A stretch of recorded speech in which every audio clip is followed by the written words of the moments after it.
And then after that, it was flat. Of course, I'm not looking at that. I'm just looking at the pole, which is 101 wrong. Look where you want to go, not, oh shit, there's the pole, right?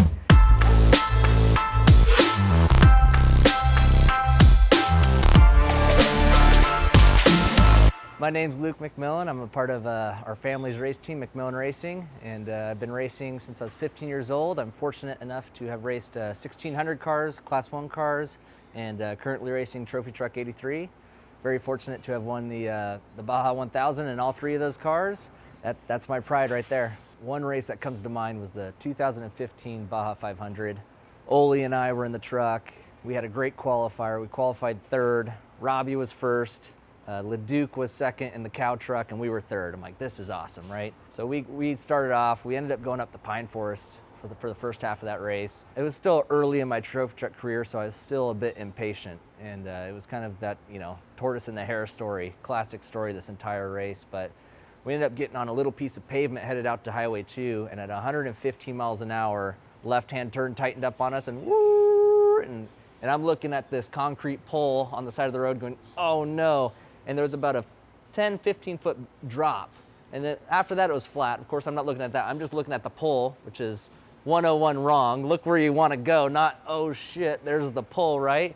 Bam, we take out the pole. We go flying off this thing, land, looking at Ole.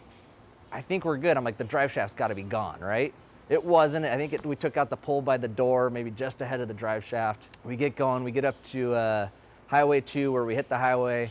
I'm on the radio talking to my father-in-law. I'm like, hey, you got to get under this truck. Something's wrong. Something has to be wrong. Check out the drive shaft. So we pull in the pit. We're still third on the road. We didn't lose any time. Didn't shut the truck off or anything. To our luck, we landed it. We get up there. They jump underneath the truck.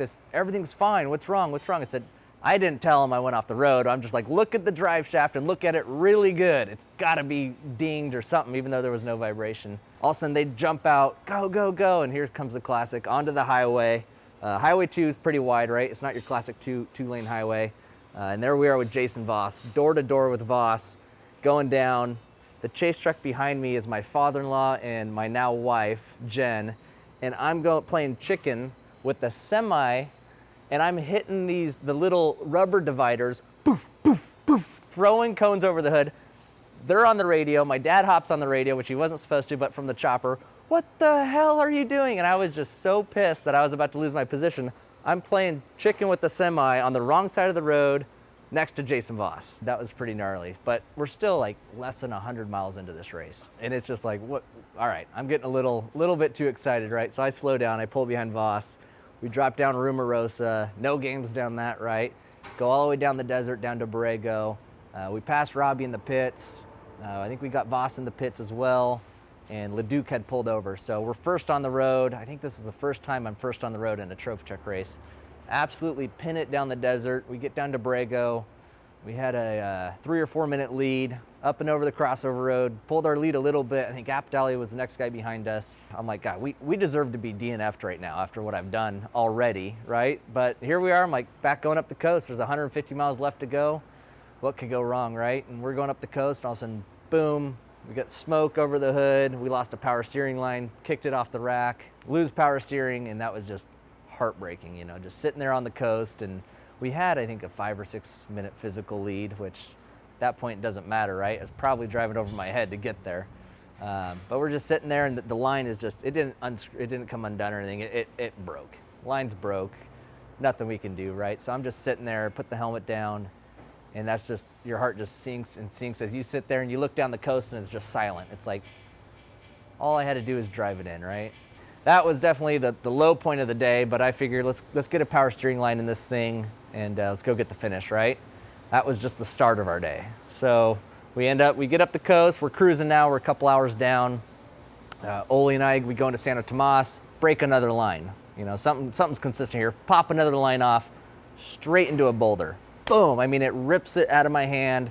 I'm like, well, there goes the corner of the truck, right? It didn't break the corner, but we're down in this real steep gully. There's a big hill, the famous Silt Hill in Ojos, one of those gullies, and a bunch of Mexicans everywhere. Some were friendly filming. The other half of them were trying to steal stuff off the truck. So, oh, and did I mention we were on fire? So the power steering goes, we have a little header fire right here. We jump out, we put it out, and then we're sitting there again, just, all right, now we're up in the middle of the hills of Europan where no one can get to us.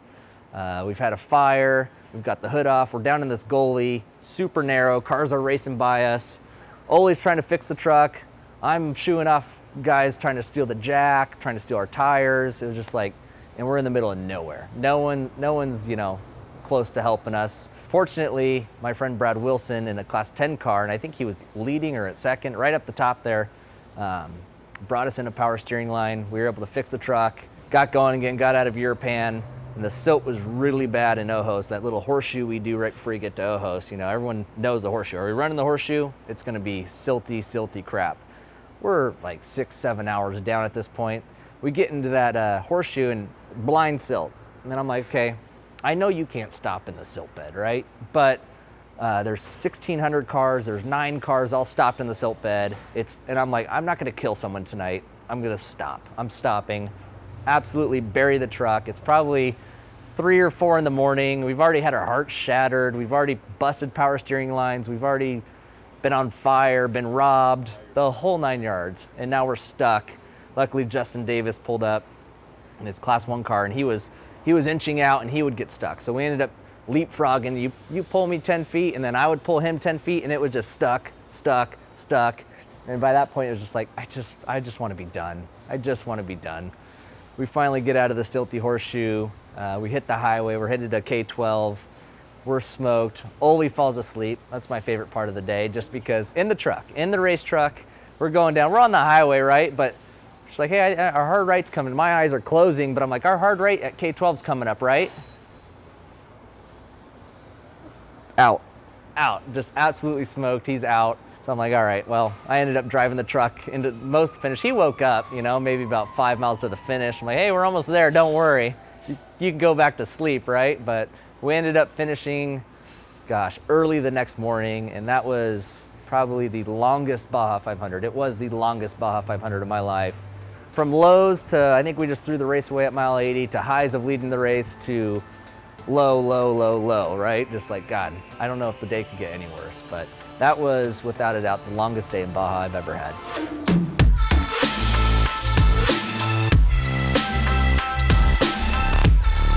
Hey guys, I hope you enjoyed that story.